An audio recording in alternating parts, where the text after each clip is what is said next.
अभी राहुल गांधी जी का आपने स्टेटमेंट दिखाया, क्या करें 1980 में जब मैं बच्चा था तो मैं लेई बना के कांग्रेस के पोस्टर लगाता था।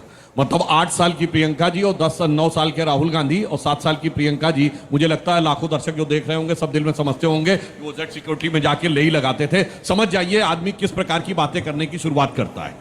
यही समझिए इन्होंने जाके क्या बोला था, मैंने अपनी दादी के जमाने से देखा है पीएमओ में जाकर किस प्रकार का डिस्क्रिमिनेशन होता था एससी और ओबीसी के साथ। भाई साहब जब दादी जी की मृत्यु हुई तब आप 14 साल के थे, अब ये 11, 12, 13 साल की उम्र में आप पीएमओ में जाते कैसे थे, वो अधिकारी आपको दिखाते कैसे थे, ये तो आपने उन अधिकारियों के ऊपर सवाल लगा दिया। और उसके बाद आप समझ कितना पाते थे, मुझे लगता समझ तो वही जमाने की अटकी हुई है आज तक, उसके आगे की समझ हुई आज तक हुई नहीं है।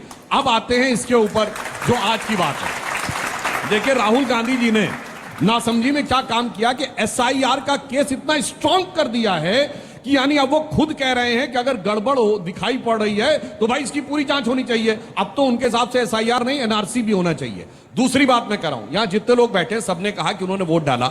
जब आपने अपने डिटेल्स दिए होंगे तो उसमें एक लाइन होती ना, मैं शपथ पूर्वक कहता हूं कि मेरे सारे तथ्य सही हैं अन्यथा जिम्मेदारी मेरी होगी। बस इतना ही तो चुनाव आयोग कह रहा है कि भाई जो आप लिख के दे रहे हैं वो भी शपथ में लिख दीजिए।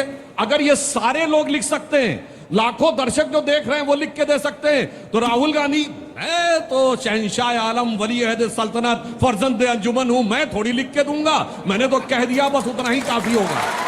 तीसरा मैं कहना चाहता हूं, अब बिल्कुल आप टेक्निकल देखिए, आज अभी 1 सितंबर तक बिहार में आरोप जो जिसको प्रॉब्लम है वो अपने वो दे सकता है।